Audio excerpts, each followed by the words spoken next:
नमस्कार. आज आपण आषाढी एकादशी विशेष उपवासाचा आलू पराठा आणि चटणी कशी तयार करायची हे पाहणार आहोत. नेहमी साबुदाणा खिचडी, साबुदाणा वडा खाऊन जर कंटाळा आला असेल ना, तर अशा प्रकारे एकदम मऊ लुसलुशीत तयार होणारा आलू पराठा नक्की करून पहा. अजिबात कडक किंवा वातट होत नाही. चटणी अगदी 2च मिनिटात तयार केलेली आहे. लगेचच रेसिपीला सुरुवात करूयात. आता पराठा तयार करण्यासाठी सुरुवातीला 1 वाटी साबुदाणा आपल्याला असा भाजून घ्यायचा आहे. साबुदाणा धुवून वगैरे घ्यायची अजिबात गरज नाही. एखाद्या सुती कापडाने पुसून जरी घेतला ना तरीसुद्धा चालेल. अजिबात डाग वगैरे न पडता मस्त असा साबुदाणा फुलेपर्यंत कमी ते मध्यम आचेवरती 4 ते 5 मिनटं खमंग भाजून घ्यायचं आहे. कारण आपल्याला पुढे जाऊन या साबुदाण्याची एकदम बारीक पावडर तयार करून घ्यायची आहे. साबुदाणा असं चांगला भाजून घेतला ना की पावडर व्यवस्थित तयार होण्यासाठी मदत होते. साबुदाणा मस्त असं भाजून घेतला, एका ताटामध्ये काढून घेतला आहे आणि पूर्णपणे थंड करून घ्यायचा आहे. थंड झाल्यानंतर असा मिक्सरच्या भांड्यामध्ये घालायचा आणि जेवढी शक्य होईल ना तेवढी एकदम बारीक पावडर तयार करून घ्यायची. छोट्याच मिक्सरच्या भांड्यामध्ये बारीक करा म्हणजे कसं व्यवस्थित बारीक होईल. हे पहा, अशा प्रकारे पावडर तयार करून घेतलेली आहे. पावडर शक्यतो बारीक चाळणीने चाळून घ्यायची आहे. माझी एकदम बारीक पावडर तयार झाली होती म्हणून मी चाळून वगैरे अजिबात घेतलेली नाही. आता तयार केलेली पावडर एका ताटामध्ये आपण काढून घेऊयात. हे पहा, अजिबात रवा वगैरे राहून द्यायचं नाही. जेवढी शक्य होईल तेवढी एकदम साबुदाण्याचं बारीक पीठ तयार करून घ्यायचं आहे. आता 1 वाटी साबुदाणा घेतला होता, त्यासाठी साधारणतः 4 मध्यम आकाराचे उकडलेले बटाटे घेतलेले आहेत. आता हे जे बटाटे आहेत ना ते बारीक किसणीने चांगले असे किसून घ्यायचे आहेत. बटाट्यांच्या शक्यतो मोठ्या मोठ्या गाठी शिल्लक राहू नये म्हणून असं किसणीने किसून घेणं आवश्यक आहे. हे पहा, अशा प्रकारे आपण सर्व घेतलेले 4ही बटाटे व्यवस्थित किसून घेऊयात. बटाटा मस्त असं बारीक किसणीने किसून घेतलेला आहे. आता यामध्ये एका छोट्या मिक्सरच्या भांड्यामध्ये 4 ते 5 हिरव्या मिरच्या आणि थोडंसं अद्रक घेऊन ना, हिरवी मिरची आणि अद्रकचा छान असा बारीक ठेचा तयार करून घेतला होता. हिरवी मिरची अद्रकचा ठेचा घालायचा आहे. लगेचच चवीनुसार मीठ घालायचं आहे आणि हा घातलेला मिरचीचा ठेचा बटाट्यांमध्ये अगदी व्यवस्थित असं मिक्स करून घ्यायचा आहे.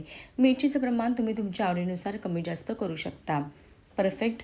आता ना पराठा अजूनच चवीला छान तयार व्हावा त्यासाठी एक साधारणतः पाव वाटी भाजलेल्या शेंगदाण्याचा एकदम बारीक कूट तयार करून घेतलेला आहे. शेंगदाणे जाडसर ठेवायचे नाही, एकदम बारीक पावडर शेंगदाण्याची तयार करून घ्यायची आहे. शेंगदाण्याचा कूट घालायचा आहे आणि सुरुवातीला आपण जी साबुदाण्याची पावडर म्हणजे पीठ तयार करून घेतलं होतं ना ते सुद्धा सर्व घालायचं आहे.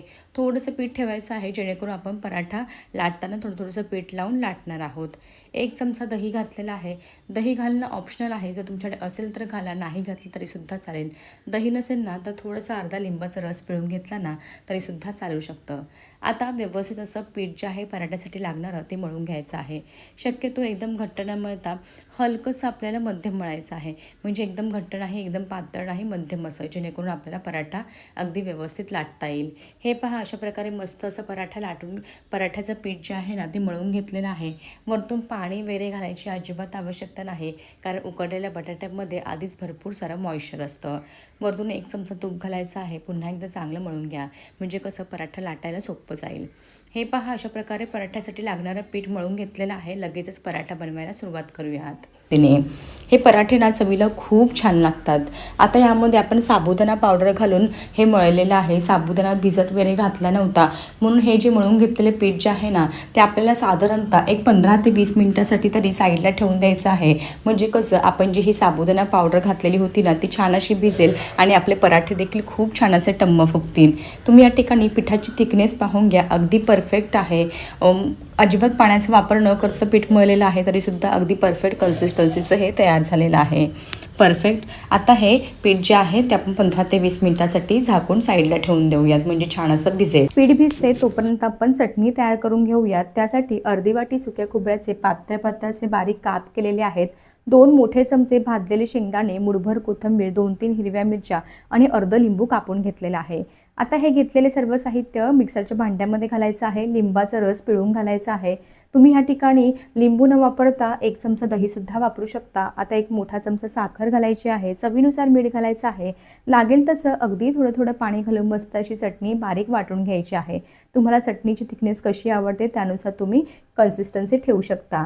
सुकं खोबरं वापरलं होतं चटणी तयार करण्यासाठी, तुम्ही या ठिकाणी ओल्या खोबऱ्याचा सुद्धा वापर करू शकता. मस्त अशी चटणी झटपट तयार झालेली आहे. या ठिकाणी साधारणतः 15 ते 20 मिनटं झालेली आहेत. मळून घेतलेलं पराठ्याचं पीठ अगदी छान असं भिजलं गेलं आहे.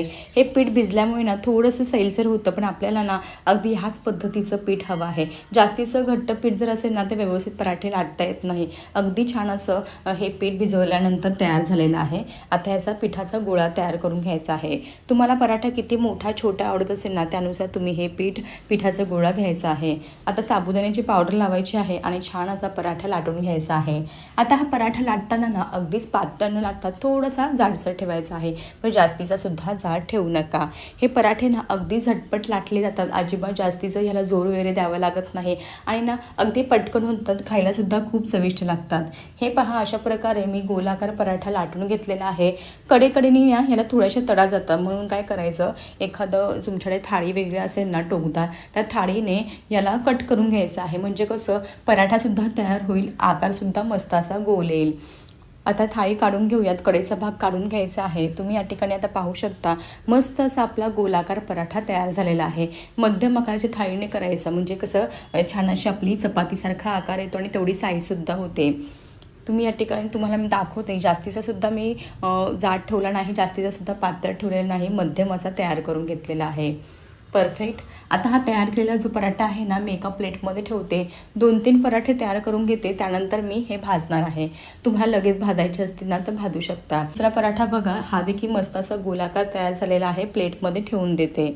आता ह्याच पद्धतीने अजून 1-2 पराठे तयार करते आणि लगेचच भाजायला घेणार आहे. गॅसवरती एक पॅन ठेवलेला आहे. तुम्ही साधा पॅन वापरू शकता, नॉनस्टिकचा पॅन वापरू शकता, कोणत्याही पॅनवरती करू शकता. छान असे पराठे भाजले जातात, अजिबात चिटकत वगैरे नाही. सुरुवातीला थोडंसं तूप लावायचं आणि हा लाटलेला पराठा घालायचा आहे. आता अगदी मध्यम आचेवरती अंदाज घेत घेत आपल्याला हे पराठे भाजून घ्यायचं आहे. जास्तीचा मोठा गॅस करू नका, नाही तर तुमचा पराठा जळू शकतो. सुरुवातीला ना अगदी कमी आचेवरती एका बाजूने भाजायचं, नंतर एका साईडने भाजलं की मोठ्या गॅसवरती मस्त असे पराठे भाजून घ्यायचे आहेत. हे पहा, अशा प्रकारे पराठ्याची बाजू अदलीबदली करत मस्त असा खमंग भाजून घ्यायचा आहे. साजूक तूप लावून भाजा, म्हणजे चवीला सुद्धा खूप छान लागणार आहे. हे पहा, अशा प्रकारे दोन्ही बाजूंनी मी हलकंसं तूप लावून घेतलेलं आहे आणि कलथ्याने प्रेस करत करत छान असा पराठा भाजून घेणार आहे, म्हणजे कसं अगदी खरपूस भाजला जाईल. आता तुम्ही या ठिकाणी पाहू शकता पराठा जो आहे ना तो मस्त असा फुगलेला आहे. हे पहा, हे बघा, तुम्हाला व्हिडिओमध्ये दिसतच असेल, मस्त असा टम्म फुगलेला आहे. हे पराठे ना अजिबात वातट किंवा चिवट होत नाही, अगदी मस्त असे मऊ लुसलुशीत राहतात आणि चवीला देखील खूप छान लागतात. हे पहा, अशा प्रकारे हलकेसे डाग पडेपर्यंत मी खमंग असा पराठा भाजून घेतलेला आहे. भाजून घेतलेला पराठा एका प्लेटमध्ये ठेवून देऊयात. ह्याच पद्धतीने तुम्हाला मी अजून एक पराठा भाजून दाखवते. आता ना हे पराठे बनवायला कोणत्याही प्रकारची पूर्वतयारी करावी लागत नाही. झटपट असं पीठ मळून ठेवायचं, 15-20 मिनटं भिजून द्यायचं आणि छान असे पराठे हे लाटून भाजून घ्यायचे आहेत. आता हे गरमागरम पराठे तुम्ही एखाद्या चटणीसोबत, दह्यासोबत खाऊ शकता किंवा असे सुद्धा खाऊ शकता, खूप छान लागतात. हा दुसरा पराठा देखील पहा, हा देखील अगदी छान असा भाजायला लागलेला आहे. मस्त असं दोन्ही बाजूने तूप लावायचं आहे आणि खरपूस आणि खमंग भाजून घ्यायचा आहे. आता हा लाटून घेतलेला पराठा देखील किंवा भाजून घेतलेला पराठा प्लेटमध्ये काढून घेऊयात. ह्याच पद्धतीने मी उरलेले सर्व पराठे भाजून घेते. हे पहा, अशा प्रकारे मी या ठिकाणी काही पराठे हे तयार करून घेतलेले आहेत. तयार केलेल्या मिश्रणामध्ये माझे जवळजवळ 10 ते 12 मध्यम आकाराचे पराठे तयार झालेले आहेत. पराठ्यांना रंग पाहणा अगदी सुरेख आलेला आहे. तुम्ही हे गरमागरम पराठे एखाद्या चटणीसोबत किंवा दह्यासोबत खाऊ शकता. एकदम कापसासारखे मऊ लुसलुशीत तयार झालेले आहे.